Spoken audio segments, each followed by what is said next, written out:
Hi, beautiful souls.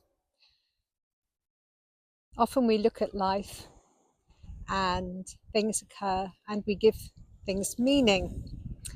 Now, sometimes this can be to our detriment, and other times it can be really joyful. It can be so fun when we give things meaning, when they're things that uplift us, when they're things that bring us joy, when they're things that touch our heart and speak to our soul. I remember many years ago talking to a dear friend of mine, and we'd just had a nice supper. And I was saying, do you reckon we leave messages for ourselves in different lifetimes? And she was like, I'm not sure. I said, I wonder if we can actually leave messages to each other in our dream times as well. Like, if I was to come up to you and I'd give you something, and then in our next dream, you return that object or whatever. So we're having, playing with this, and I think we did a bit of an experimentation for a while, and there were certain bits and bobs that came up. And certainly when you're really thinking about somebody before you go to sleep, it's amazing how you can connect with them in dream time, and you're like, oh, hi there, how are you doing? And yeah, and have fun. I remember actually years ago at school, at prep school, there was two girls, and they were in different dormitories. And actually this is quite interesting, that there's a lot of similarities in their life. They're both very sporty, and they both had serious sporting injuries, or at least not so much sporting injuries, but injuries from their bodies at certain times. One of them actually went on to become quite a well-known person. And I remember one of them was in the, it sounds bad, the tower, and, and the other one was in another room that was actually higher up than the tower. And they had a dream, and they were both screaming and shouting exactly at the same time, calling each other's names. And they were completely different parts of the building. And it was so alarming to everyone else, because we'd never experienced anybody having such an exaggerated, what seemed like a nightmare, but might not have been, who knows. But they were both calling out for each other, like, oh my God, look out, and that sort of thing. Who knows what it was about. But being creative is a birthright. It's part of our passage here. So to see meaning and to look for meaning in things can be a real delight. But if you're looking at things and going, oh, that must mean, like, when people go, oh, black cat crossed the road, that's got to be bad luck or something. It's like that kind of meaning can really just go sit on a shelf and just do one, because there's no fun and joy and playfulness in that. But this morning, well, last night, I'll bring in with last night, there was this incredible racket of crickets outside my room. And I've never experienced it before. Like, such a really, I mean, I like the sound of crickets. I actually really love the sound of nature. But this was on another level, just like it sounded synthetic. And that's what disturbed me. It was like, how has A1 come outside my bedroom and is playing me a chorus of crickets? It isn't really a chorus of crickets. So I texted my neighbour, and because she's, usually up, and I know her bedroom is facing the back like mine. And I'm like, can you hear these crickets?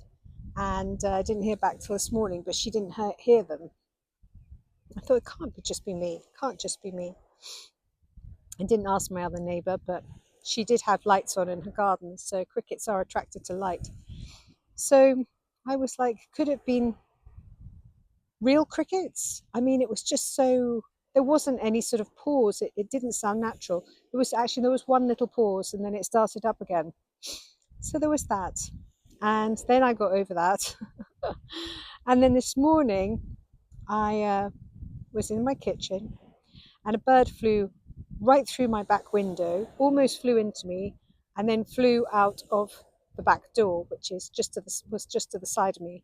So it kind of like did an L shape, a perfect L shape, and I was standing in exactly the right way to kind of direct it out of the door, so it didn't get lost in the house, and then me have to go and find a dunnock in the house. One of the good things about the crickets last night was hedgehog was spotted in the garden, so that's quite fun. Although that was from a neighbour, so wasn't from me.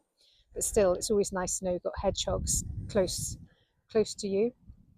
And so I wonder what meaning can I give these things that are reassuring signs that all is well.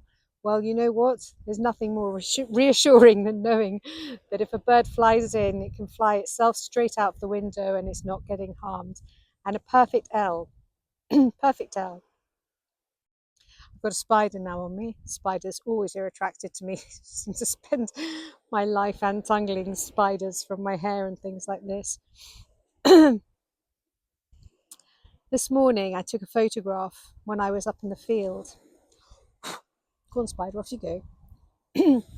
And I was looking across the wheat and enjoying the beautiful patterns in the wheat. And I was enjoying the beautiful sunrise, although it was already quite high. And as I took a photo, I noticed that the sun molded with the sea, with the light on the sea, and it created an enormous head and shoulders, like a giant golden being coming out of the water.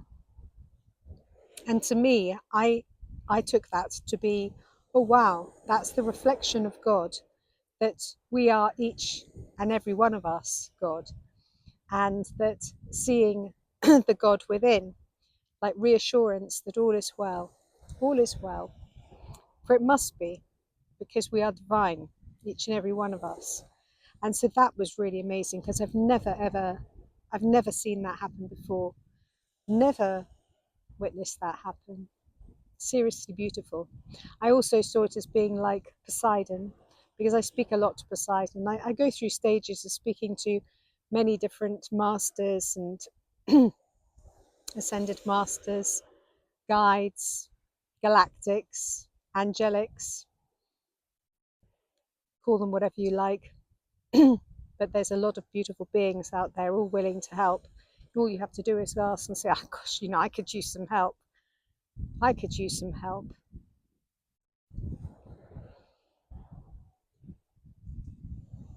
It's lovely to play with our creativity. It's lovely to look for the meaning in things, if it's something that supports the journey, because that's the whole point. It's about supporting the journey. It's about enhancing the journey. It's about making things better. It's about helping us to keep ourselves moving in a direction that isn't controlled, isn't, and when I say controlled, who wants to know exactly what's going to happen? When we're watching a film, we don't want to know the ending before we sit down to watch it. We want to know that it's going to be a nice ending, and we want to know that the dog doesn't die, but we certainly don't want to know the actual ending. We want there to be an element of an adventure, and we can guess, we can have like, oh, maybe this is going to happen, oh, I think this is going to happen.